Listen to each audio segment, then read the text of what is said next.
Avez-vous déjà essayé de faire tenir un œuf sur sa pointe? Non? Normal? Parce que c'est idiot? C'est impossible. Eh bien, pour un journaliste, chercher une bonne nouvelle, chercher une raison d'être optimiste, c'est pareil. On cherche pas, on n'essaie pas, parce que c'est impossible. Restent alors les nouvelles qui font peur, qui inquiètent ou qui découragent. De ces nouvelles qui vous disent « À quoi bon ?» puisque c'est impossible. Rien à attendre.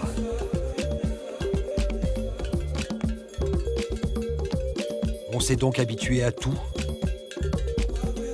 surtout à l'idée que la victoire était encore envisageable.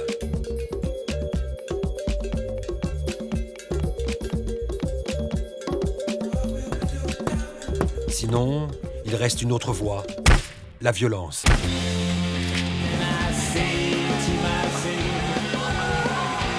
Là, bien sûr, l'œuf tient en équilibre. Ouais, si on veut. Sauf qu'il n'y a plus d'œuf et qu'on reste avec les mains sales. Et si la crise était une opportunité d'essayer autre chose? Poser une question? C'est comme mettre le feu à une mèche. Il n'y a qu'à suivre. Oh, sans demander la lune. Juste changer de une. Pour une fois. La bonne nouvelle, on est parti la chercher ni en Corrèze, ni aux Ambèzes, mais dans la Sarthe. Vous connaissez la Sarthe? Pincé, une commune de 196 habitants, sa rue principale, ses activités culturelles et sportives. Eh ben, c'est là, figurez-vous, qu'on a trouvé une pure bonne nouvelle. Dans l'arrière-cour de la mairie, la place laissée à la politique traditionnelle nous dit à quel point, ici, on n'est pas à Paris. C'est fini, là on n'en parle plus, donc il fallait bien qu'on trouve un autre sujet de discussion qu'on a trouvé en fait. Et un sujet de rassemblement au niveau du village. Ça rassemble plus les affiches et des gens qui Bah sont ouais, derrière. parce qu'une fois que c'est passé, on les met là, voilà, à la poussière, tout ça. Avec les toiles d'araignée en prime. Laissons donc la politique aux toiles d'araignée et suivons Lydie et Nicole. Ces deux femmes qui ont eu, oui, l'idée, la fameuse idée de pincer. À l'heure du café, elles ont avoué, ou presque. J'avais peur qu'en parlant de cette idée devant 20 personnes, cette idée sorte du village. Donc je lui ai dit qu'il fallait protéger notre idée et elle m'a proposé de faire venir le journal local dès le lundi. Et dès le lundi, le journal local venait, on lui exposait notre idée. D'ailleurs, le journaliste était très enthousiaste, limite euphorique, on n'a pas compris. Il était complètement enthousiaste, même un peu débordant, quand on se disait, mais Il exagère, là, voilà, c'est... Quelle idée. En fait, on a compris, 48 heures plus tard, ça a commencé depuis... Et puis, ça n'a jamais arrêté. Presque pas arrêté. C'est là que j'ai compris que nous n'étions pas les seuls à chercher, à sentir qu'on avait besoin d'une idée positive. À pincer, tout le monde y est passé, même nous. Pas les premiers, mais les plus déterminés. Je pense aussi que c'est tombé, à un moment donné, on était en pleine élection présidentielle. Le climat était un peu lourd, suite aussi à l'affaire Mera. Vous savez, c'était la semaine d'après. Oui, je pense que ça a fait une bouffée d'oxygène. Enfin, nous, on l'a vécu, on l'a analysé un petit peu comme ça. Ça a été une bouffée d'oxygène de parler de quelque chose comme ça, de sympathique, quoi, de printanier, voilà, quoi. Au fait, l'idée de pincer, je vous le dis, vous avez trouvé. Je sais comment l'attraper, mais j'ai... T'as peur? Non, j'ai pas peur. Tiens, bah, elle a eu peur, elle, pauvre bête. Voilà. En fait, c'est ça la solution, quoi. Dans le village, c'est ça le truc, c'est la poule. Hein Regarde, elle sait bien faire. Elle aussi est une star.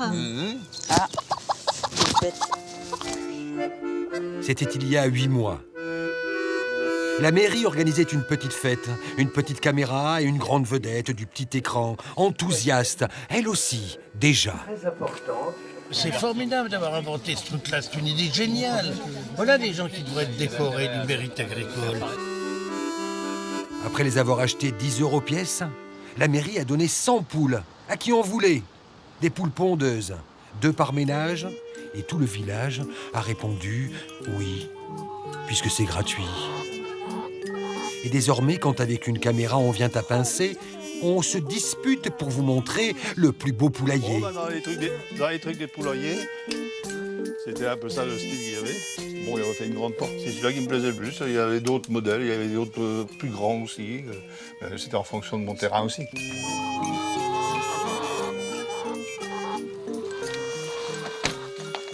Mais déjà rien que pour ça, vous êtes gagnant, hein. Voyons. Ah ben, on a plus d'une douzaine déjà. Un œuf plus un œuf égale 2 œufs. L'idée des poules pondeuses offertes est d'abord tombée à un moment où le prix des œufs au supermarché s'était envolé. Poule pondeuse, je prends. Tu viens? On emmène les déchets aux poules. Mais la vraie idée du maire se trouve au fond du jardin Regarde-les. des Pincéens. Tiens, regarde ce qu'elles attendent. La poule. La poule, notre bonne vieille poule, a une qualité qui avait été oubliée. Elle mange 190 kilos de poubelles par an. Et qui c'est qui est content? Content les Pincéens. Leur taxe poubelle diminue. Content la mairie qui fait des économies. Content les services de voirie qui ne passent plus qu'une fois toutes les 3 semaines. Moins de poubelles, moins de déplacements, moins de frais de gasoil. Et tout ça grâce à qui? Grâce aux cocottes. On n'a pas été chercher très loin, hein. Ça se fait ailleurs. On a juste, comme on disait, remis au goût du jour une façon ancestrale de diminuer les déchets. On avait C'est juste tout. oublié. On avait juste oublié que... Parce qu'on est dans voilà. une ère de consommation qu'il faut faire. Voilà. Et là, on a dit stop. À penser, on a dit stop. On Voilà. essaie de trouver une autre solution. Voilà ce goût de vrai qui nous a tous attirés. Palpable. Alors, on s'est tous emballés. En fait, vous êtes des utopistes? Des révolutionnaires? Ou quoi? C'est quoi la troisième Je solution? sais pas. Plutôt que de se contenter de constater comment ça va mal dans le monde, comment on ne peut rien changer, nos 2 amies de Pincé ont eu une idée. Petite, mais réelle. Elles ont préféré la politique de proximité, la politique de voisinage à l'échelle d'un village. Mais est-ce que cela ne s'appliquerait qu'à l'échelle d'un village? Pour voir plus grand, il a fallu quitter Pincé, rallumer la mèche et voir où elle nous mène. Et comme le beau Gégé, franchir la frontière belge. Pas pour planquer nos œufs, mais pour en trouver de plus gros. Moucron, tout le monde descend. Vous l'entendez? Il y a une autre musique ici.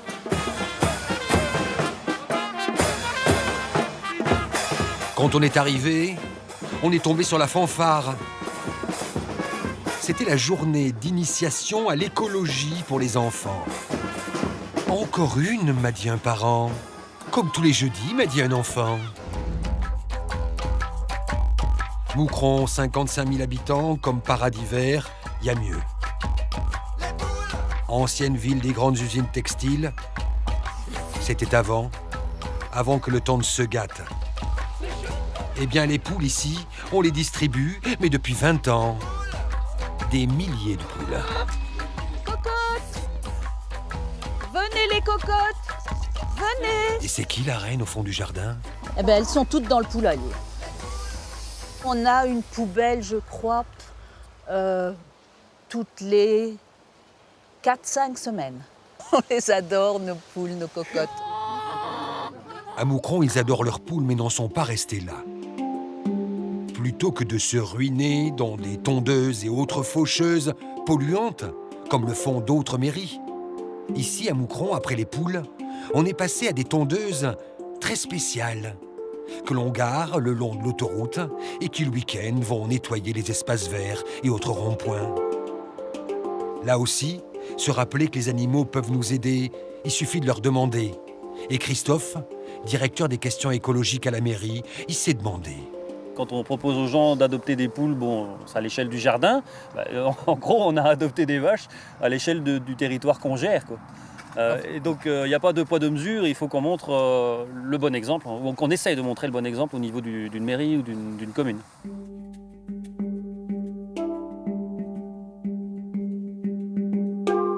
Tout autour de la ville, la mairie, sur les terrains en friche désertés par la crise, a installé des écoles de jardinage. On sent vraiment que les jeunes rentrent dans ce processus-là. Alors qu'avant, on était plus à travailler avec des gens de 60 et plus. Parce qu'à mon avis, c'est lié au fait que la crise s'est invitée. Et que, par exemple, pour s'acheter des légumes de bonne qualité ou se payer du bio, il faut avoir du revenu. Voilà. Et donc là, maintenant, ils reviennent vers ces valeurs-là, mais on doit leur réinculquer toutes ces informations pour qu'ils puissent justement faire un potager digne de ce nom et de produire eux-mêmes et d'être autosuffisants. Quand on se met à réfléchir sur l'élimination des déchets, on ne peut plus s'arrêter. Et la ville a donc continué. Elle a mis en route tout un système de récupération et de reconditionnement des déchets ménagers, revendus à bas prix et créateurs d'emplois. Le lien entre les poules et la ressourcerie n'est pas évident, mais ça fait partie d'un projet global. La ville met en place tout un programme qui permet d'éviter la production de déchets ou d'éviter que ça n'aille justement dans les poubelles. Et donc les poules, c'est une manière d'éviter les déchets organiques, d'accord ? Ici, c'est une manière d'éviter des déchets encombrants. Donc ces moyens-ci, ressourcerie, poules, composteurs et autres, permettent d'éviter d'avoir des déchets finaux, on va dire ça comme ça, et donc d'avoir une répercussion sur la taxe et puis par la suite aussi sur l'environnement. Quand on se met à réfléchir différemment, paraît qu'on ne peut plus s'arrêter. Tenez ce jardin potager. Figurez-vous que la mairie l'a installé sur un terrain abandonné dans l'arrière-cour de l'hôpital. Fallait y penser. L'écologie, bon, ça suffit. Mais si l'on continuait jusqu'à l'économie, hein ? C'est là qu'il faut rallumer la mèche et reprendre la route. À l'entrée du plateau de Mille Vaches, il y a un grand totem plein d'yeux. Ça pouvait que m'attirer.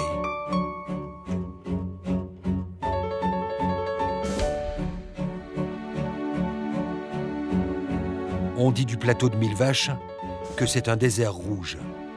Désert, 18 habitants au kilomètre carré. Rouge, sauf en automne. Le plateau a ses héros, ses légendes, ses faits d'armes. Guingouin, le préfet du Maquis, héros de la résistance. Ici, jamais dénoncé durant 5 ans une certaine idée de la solidarité. Le monde à l'envers. C'est le nom d'une association qui, depuis 20 ans, ici, s'occupe de récupération, de tri sélectif. Sur le plateau, cette question, on y a déjà répondu. Mais on ne s'est pas arrêté à l'écologie. Ils ont continué jusqu'à l'économie, jusqu'à ce que nous cherchions. Bienvenue à Faux-la-Montagne, village du plateau où règne une autre idée. Le temps des cerises, c'est joli comme nom pour une épicerie ambulante. C'est avec elle qu'on a débarqué sur la place du village un jour de marché. Et là, il a fallu constater une présence très étonnante pour un village. Des enfants. Alors que tous les autres villages de France semblent avoir connu depuis 20 ans la fuite des familles, l'exode vers la ville, tout qui ferme, tout qui meurt, inexorablement. Sauf ici. Tout remonte aux années 80. Faux-la-Montagne semblait alors, comme les autres communes, condamnée. Mais un enfant du pays, revenu de Paris, son diplôme d'ingénieur en poche, est devenu maire. François. Lui, le fils du plateau, a décidé de tout tenter pour attirer les hommes et leurs projets. Et ça a marché. Et pas à pas, la tendance s'est inversée. À la grande surprise des services du recensement, le village s'est mis à se repeupler. Après 20 ans à la mairie, François s'est retiré. Ou plutôt a changé de métier. Drôle de CV. Un maire rêvant de devenir boucher, il n'y a qu'ici qu'on voit ça. Pour attirer tous les projets, François, alors maire, a proposé une règle du jeu inédite, toujours en vigueur aujourd'hui. L'économie sociale et solidaire, sur le plateau, c'est 25% de la population qui y travaille. 3000 établissements, 30 000 postes de travail. Si, et ça marche. Attirés par ces nouvelles règles du jeu, tous les mois, de nouvelles entreprises viennent s'installer.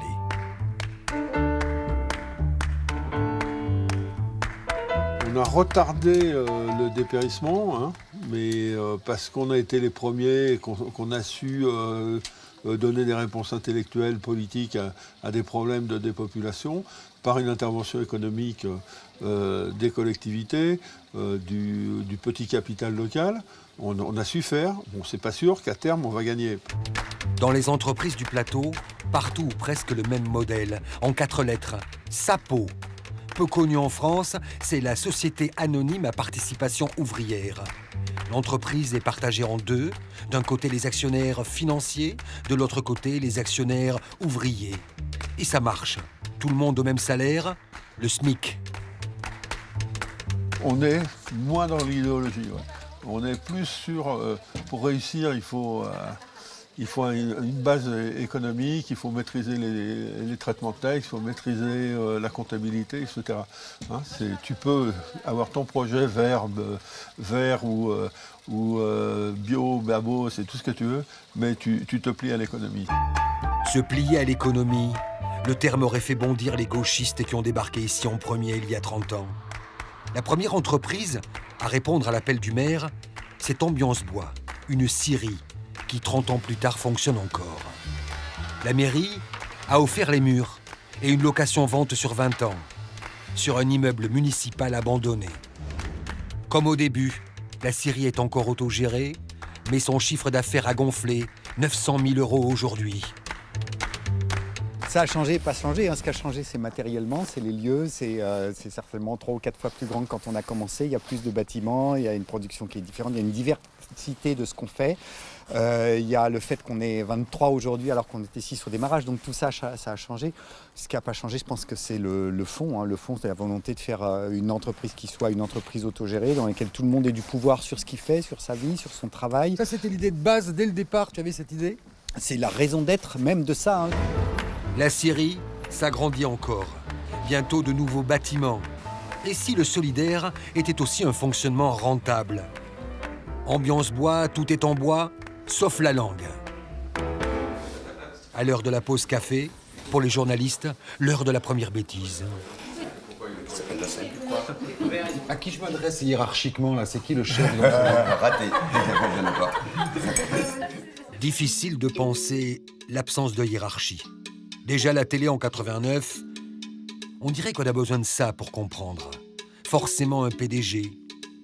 Sinon, c'est l'anarchie. Ou pas. Qui décide ? Comment décider ? Pour comprendre, il suffit d'écouter.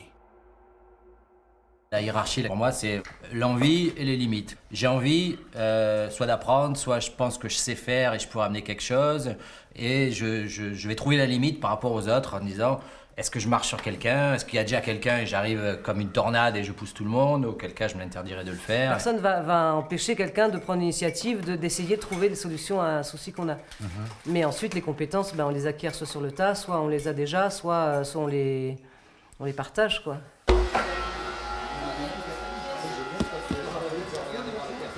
Vous sentez quoi ? Vous êtes des utopistes ? Vous êtes des révolutionnaires ? On est des gens ordinaires. On n'est pas différents des autres. Donc tous les autres millions de gens qui sont en France, qui ont envie de changer aussi, voilà, ils fassent comme nous, quoi. C'est une utopie dans le sens où ça peut être un rêve, ou ça a été une utopie quand moi j'ai imaginé ça au départ. Mais aujourd'hui, on est dans une réalité. Cette réalité, elle a 25 ans d'âge, elle fonctionne, elle tourne. Globalement, des gens même qui ne sont pas dans des problématiques coopératives ou autogestionnaires, etc., ils savent quand même que c'est plus agréable de venir travailler ici que dans une autre entreprise du bois du voisinage. Voilà, donc ça parle de soi-même. Dans tout fonctionnement capitalistique d'une entreprise, ou néolibéral ou libéral, le moteur central de tout investissement personnel, c'est le salaire. Quel est le moteur central de la motivation ici ? D'abord, je ne pense pas que ça soit vrai. Je pense que pour 90% des gens qui travaillent, c'est pas le salaire qui leur apporte plus, c'est d'être Pour le chef heureux. d'entreprise que c'est le salaire. C'est pour les actionnaires que c'est le rendement. Mais la plupart des gens là où, quand on leur demande, ils ont envie d'être bien là où ils sont. Ils sont pas pétés d'ambition pour gagner toujours plus, etc. La motivation principale, elle est pour moi perso, elle est de me faire plaisir, quoi. Et voilà, après, l'intérêt d'avoir un petit salaire, c'est que quand je rate une journée, j'ai pas perdu beaucoup d'argent.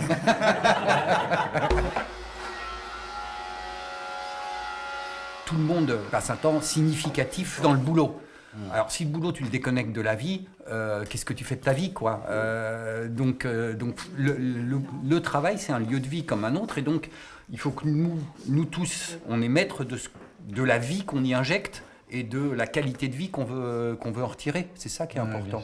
Mais après c'est à nous de la construire. Il y a un truc qui est gênant, c'est qu'on a une société qui est fondée sur un triptyque liberté, égalité, fraternité. Et donc derrière, on a mis en place des systèmes comme une démocratie dans notre vie quotidienne. On l'admet pour tout, mais on ne l'admet pas pour le travail. C'est-à-dire une bonne partie de notre vie, elle ne se vit pas de façon démocratique. Elle se vit sous la contrainte d'un contrat de travail qui, j'accepte de donner du temps, de ma vie, de mon énergie contre de l'argent, et pour le reste, je vais faire ma gueule. Autour de la table, ils étaient tous d'accord, c'était trop parfait. Alors on a pris le dernier arrivé, Marc. Et à l'écart, on lui a demandé comme ça de nous dire comment tout ça pouvait marcher. Moi, ça me paraît être un miracle permanent qu'une entreprise comme ça puisse exister. Par rapport à tout ce que je connais d'ailleurs, du monde tel que je le connais ailleurs, 20 personnes autour d'une table pour prendre une décision, on dit ça ne peut pas aboutir ce processus, et pourtant ça marche. Ce respect entre les gens, le fait que les gens acceptent de travailler pour le même salaire, quelle que soit leur expérience, quoi, ou leur titre ou leur diplôme. Ici, il y a des gens qui sont là depuis 25 ans et d'autres qui sont là depuis 2 ans, et tout le monde a le même salaire et personne ne le remet en question. Et je trouve ça assez remarquable, quoi. Ça me plaît. 23 employés et 23 parcours différents. J'ai demandé à venir travailler ici au début pour voir comme si je retournais à l'école, quoi. Voilà. À 40 ans, j'étais retourné sur les bancs de la fac faire un DESS de gestion d'entreprise. Et là, il y avait autre chose. Et je suis venu là et j'ai vu et ça m'a plu. Dans ma vie précédente, moi, je suis ingénieur de l'Institut français du pétrole. J'ai toujours été à mon compte, j'ai toujours été patron et j'ai toujours travaillé dans ma passion. Ma passion, c'était les sports mécaniques. Donc, j'ai fait le Paris-Dakar pendant 20 ans. Et avec un grand plaisir. Et j'ai assouvi ma passion dans le rallye, dans les grands prix moto, la Formule 1, tout ce qui me plaisait, la compétition, à outrance. Ah, c'est sûr que ça change. Mais c'est pas la vitesse qui a changé, ce sont les priorités. Un jour, je me suis rendu compte que j'étais plus à ma place. Ça n'avait plus de sens. Je gagnais beaucoup d'argent. Une journée, je pouvais gagner bien plus qu'un mois ici. Mais ça n'avait plus de sens. Et l'argent n'était pas suffisant pour acheter ma conscience. Je perdais mon temps. Tous au même salaire, mais propriétaires. Être employé ambiance bois, c'est d'abord partager une envie d'essayer autre chose. Une autre philosophie où le travail n'est pas forcément le centre de la vie. Et où le collègue n'est pas forcément l'ennemi. Je veux dire, ça commence à l'école, quoi. À être plus fort que l'autre, à avoir des meilleures notes et arriver à écraser le voisin. Et c'est un peu ça qui se passe après dans l'entreprise parce que, de ce que j'en vois dans l'école, c'était l'horreur, quoi. Enfin, moi, j'ai vécu l'horreur. Après, peut-être que tout le monde ne le vit pas de la même façon, mais... Ça t'allait pas du tout, quoi. Ah ben non, bien sûr que non. La compétition, c'est le mode de société qui est inculqué aux enfants dès la maternelle. Et si on pousse la compétition, sur bientôt 9 milliards d'habitants, on aura un vainqueur et 9 milliards moins 1 de perdants, quoi. Et on ne peut pas être une civilisation de perdants, d'être tout le temps des perdants. Et si on sort du modèle de compétition, alors ça oblige quand même une forte gymnastique, parce qu'on est tous conditionnés par ça, on arrive à autre chose.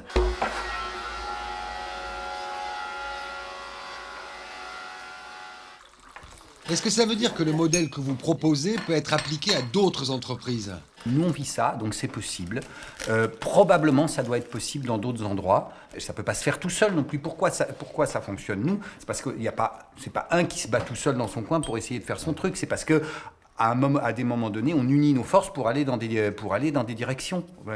Et effectivement, le combat tout seul, il est perdu contre le système. Le combat à plusieurs, il n'est pas forcément perdu. Moi, je voudrais juste rajouter qu'on n'est pas du tout des exceptions, mais on ne les voit pas forcément. C'est-à-dire qu'il y a plein d'endroits de gens aussi qui se posent à peu près les mêmes questions et qui fonctionnent aussi de cette façon-là. Pas tout à fait de la même façon, chacun un peu à sa sauce.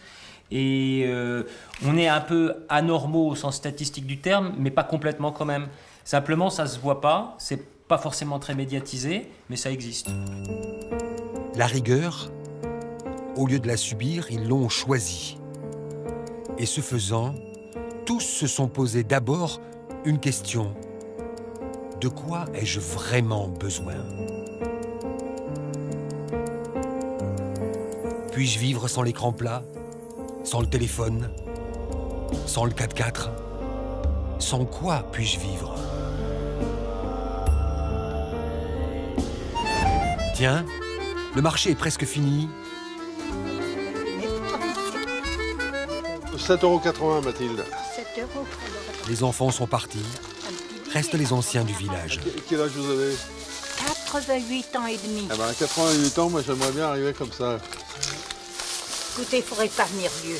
Ah, ouais, moi, bon, je ne demande pas à venir plus vieille. Ouais, bon, voilà, merci. Pas devenir vieux. Ça aussi, c'est une utopie. Bonjour.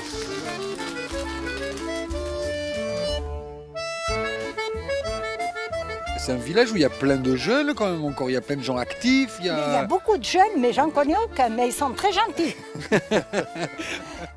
Il y a beaucoup de jeunes là, des jeunes filles qui viennent m'embrasser, je les connais même pas. Ah mais c'est toujours bon. Mais je dis c'est gentil, c'est vrai, ça fait plaisir ça. Allez. Bonne journée madame, au revoir. Si un jour, vous aviez l'envie de venir vous installer sur le plateau, si vous vouliez fonder, créer votre projet, vous ne pouvez pas les rater. Pendant que d'autres montent leur entreprise, de placard ou de lambris, eux montent des dossiers, forcément subventionnés. Attirés par la réussite et le modèle inventé par la génération précédente, ces trentenaires ont fondé une association de fil en réseau. Généralement très diplômés, ils ont fait le choix du plateau, le choix d'une économie, d'une logique différente, peut-être plus tendre. Mais les grandes idées des années 80 pour les barbus rêveurs aux idées longues, sont-elles toujours vraies pour ces jeunes nés au cœur de la crise? Six jeunes autour d'une table, 6 jeunes venus de 6 coins de France différents, et François, l'ex-maire Boucher, comme témoin d'une transition, d'une génération, l'autre. Bonjour. Salut François. Ça va? Ça va et toi? Ouais.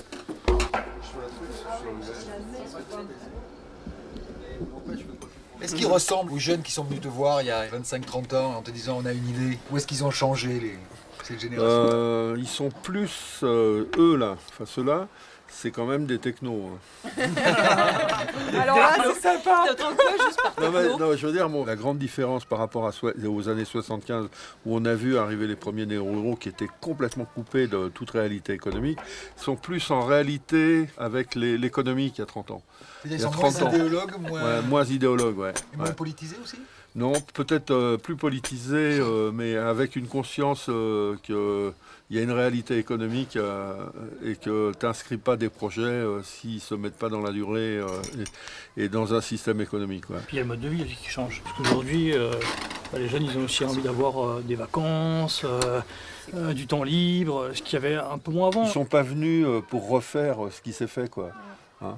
Et ils le font complètement différemment et je pense avec beaucoup plus de sérieux que ce qu'on le faisait ou que certains le faisaient. Et peut-être aussi avec beaucoup plus de trouille. Moi j'ai l'impression qu'on est quand même vachement frileux. Enfin aujourd'hui, voilà. Ça veut dire que pour votre génération à vous, les mots utopie, idéaliste, rêve, tout ça c'est plus court ou... Si, mais peut-être différemment, je pense. Sur les années 70-80, il y avait vachement plus d'insouciance, beaucoup plus de légèreté. On quittait un boulot, on pouvait facilement retrouver un le lendemain. Aujourd'hui, mine de rien, on a quand même aussi ce contexte de société qui joue sur notre morale. Je peux déjà parler pour ma gouverne. Hein. Enfin, voilà, le projet qui me trotte dans la tête, ce serait un projet un peu de ferme auberge. Et ça fait en gros 12 ans que je l'ai qui me trotte dans la tête. Et voilà, et aujourd'hui, je me dis, bon, ben ce coup-ci, on va peut-être y aller, quoi. Si tu regardes parmi les jeunes, tu as peu de gens investis dans les conseils municipaux, très peu d'élus. Nous, on essaie de créer des projets un petit peu entre nous. Enfin, ça a des avantages, hein, mais c'est aussi des inconvénients. Et j'ai l'impression qu'on crée un petit peu une distance par rapport à la population. Moi, que je ressens. Moi, j'ai l'impression qu'il y a une espèce de méfiance un peu réciproque aussi. En fait, c'est juste que moi, par exemple, je sais que j'ose pas aller frapper à la porte des voisins, alors que c'est nul, parce que j'aimerais vraiment qu'on se rencontre. Et moi, je suis pas ici pour vivre justement en tant que néo-limousine, parce que je suis pas originaire d'ici et qu'ils sont autochtones. Enfin, j'ai envie qu'on pète ces barrières-là. Mais effectivement, je crois fort en la force du culturel pour pouvoir justement faire des passerelles entre ces gens-là. Mais c'est pas si simple non plus. 6 fois 30 ans, 6 fois le choix plutôt que d'une carrière d'ingénieur, le choix d'une vie ici.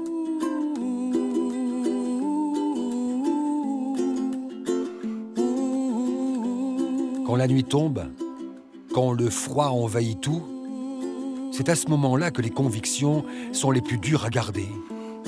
Surtout au moment d'allumer le feu, quand on ne sait pas trop. Faut dire qu'Agnès est citadine. Et parfois, elle regrette d'avoir à choisir entre l'utopie et le chauffage central. Ça me gonfle. Voilà, on est dans le cas où ça me saoule.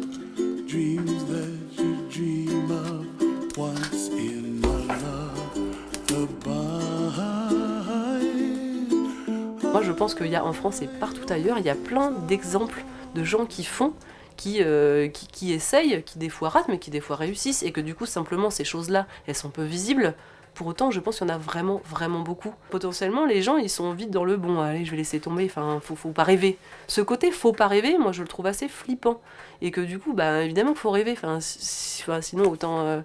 c'est glauque, mais autant se suicider, quoi. Enfin, évidemment qu'il faut le faire. Et c'est surtout que c'est pas comme s'il y avait rien qui existait.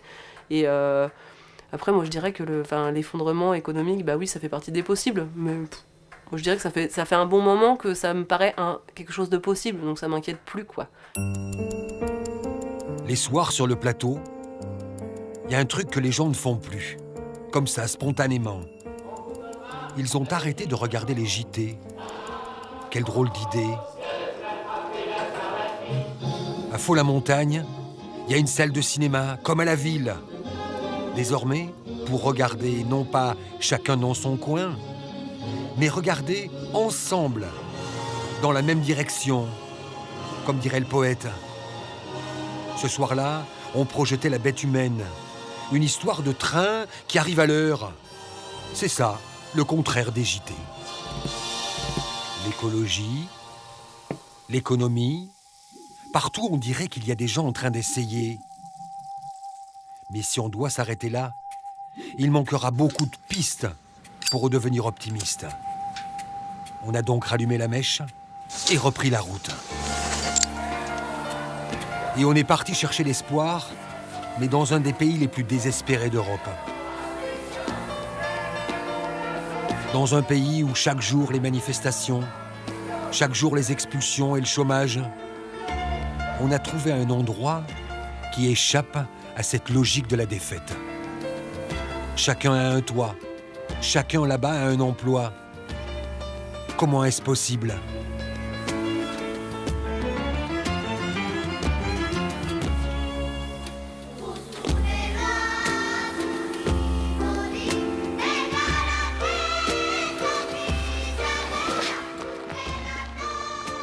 Hola, soy Juan Manuel Sánchez Gordillo, alcalde de Marinaleda. La terre et l'utopie. En espagnol, tierra y utopía.